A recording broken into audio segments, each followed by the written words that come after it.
আশা করি বন্ধু সব ভালো আছেন। আবার একটি ইন্টারেস্টিং নতুন একটি ভিডিও নিয়ে হাজির হলাম আমি আলামিন।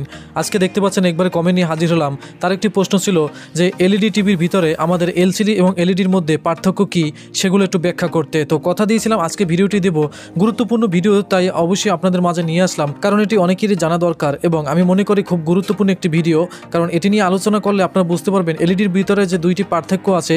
আমরা জানি যে এলইডি টিভি একই প্রকার হয়, অনেকেই জেনে থাকেন যে এলইডি টিভির ভিতরে দুইটি পার্থক্য আছে, কি কি সবকিছু বিস্তারিত আপনাদের মাঝে তুলে ধরবো। আশা করি ভিডিওটির সাথেই থাকবেন, টেনে টেনে দেখবেন না, তাহলে অনেক গুরুত্বপূর্ণ ইনফরমেশন আপনি মিস করে যাবেন। চলুন ভিডিওটি শুরু করা যাক।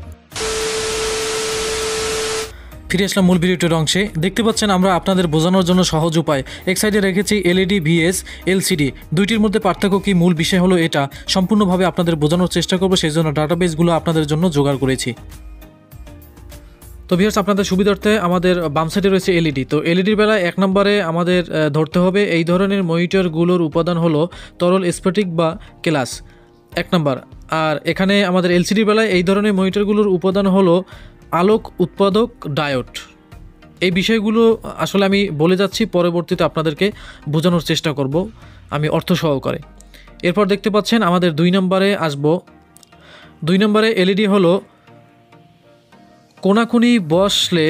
কোনাকুনি বসলে ছবি স্পষ্ট অস্পষ্ট দেখায়, দুই নম্বরে। আর এলসিডির বেলায় কোনাকুনি বসলেও ছবি স্পষ্ট দেখায়। আশা করি বুঝতে পারছেন। এবং তিন নম্বরে এলইডির বেলায় বিদ্যুতের খরচ এলইডি অপেক্ষা বেশি এবং এলসিডির বিদ্যুতের বেলায় খরচ এলসিডির অপেক্ষা কম।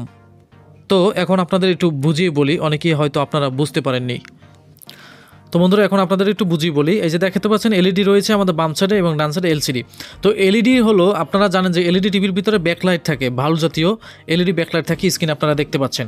তো এলইডির বেলায় কোনো এরকম ভাল্ব নেই বা কোনো এলইডির কোনো সার্কিট নেই, সরাসরি রেজুলেশন থেকে যে ছবিটা আপনারা দেখেন সেখান থেকে আলোর উৎপাদন হয়। এটার ভিতরে কোনো লাইট নেই এবং কোনো ব্যাকলাইট নেই এবং কনভার্টার কোনো সার্কিট নেই এলইডির বেলায়। এজন্য এলইডিতে কিন্তু আমাদের একটু ভোল্টেজটা বেশি ক্ষয় হয় এলইডির বেলায়। আর এলসিডির নিয়ে যদি আমরা আলোচনা করি, এলসিডির ভিতরে এরকম কিন্তু আপনারা ভালো দেখতে পারবেন, এলইডির যে ব্যাকলাইট কিন্তু ভিতরে আপনারা দেখতে পারবেন এবং একটি কনভার্টার সার্কিট থাকবে, যে সার্কিটের মাধ্যমে মানে অল্প ভোল্টেজে এলইডিকে বেশি করে জ্বালানোর জন্য এই ইনভার্টারগুলো ব্যবহার করা হয়। তো এইটাই যেটার ভিতরে ব্যবহার করা হয় সেটা একটু বিদ্যুৎ বেশি খরচ হয়। এর কারণ হলো এলসিডির ভিতরে যে আমাদের ব্যাকলাইট আছে এলইডির যে ব্যাকলাইটগুলো, এগুলো একটি অল্প বিদ্যুতে চলে, কিন্তু ইনভার্টার থেকে বেশি বিদ্যুৎ উৎপাদন করা হয়। এবং এই এলসিডির পাশে আমরা নেগেটিভ দেখতে পাই যখন আমরা ছবিটি দেখি, আর এলইডিতে যখন আমরা পাশাপাশি দেখি সেটাতে কিন্তু নেগেটিভ দেখা যায় না, কারণ সেটার ভিতরে আমাদের এলইডি প্যানেল বসানো আছে এবং সরাসরি রেজুলেশন থেকে আলোটা উৎপাদন হয়, এই জন্য আমরা কোনো নেগেটিভ দেখতে পাই না। আর এলসিডিতে আমরা নেগেটিভ দেখতে পাই এবং তুলনামূলক দামও কম হয়ে থাকে, কারণ এটাতে নেগেটিভ দেখা যায়, কারণ এটা একটি ব্যাকলাইট ব্যবহার করা হয় আলো উজ্জ্বল করার জন্য, আর এলইডিতে এটা নাই, আর সেই জন্য এলইডিগুলো বেশি পাতলা হয়। স্ক্রিনে আপনারা দেখতে পাচ্ছেন একটি এলইডি টিভির অবস্থান। এটা কিন্তু এরকম এলইডি টিভি কিন্তু অনেক পাতলা হয় এবং অনেক বড় হয়, কারণ এটার ভিতরে আলাদা কোনো এলসিডির কোনো ভাল্বের কোনো সার্কিট বা এলইডি ব্যাকলাইট কোনো ব্যবহার করা হয়, যে এই জন্য এগুলো বেশি পাতলা করা যায় এবং পাতলা সম্ভব। আর এলসিডিটা পাতলা করা যায় না, কারণ এর ভিতরে এলইডি বসানো থাকে, সেই জন্য বেশিরভাগই মোটা হয়ে থাকে।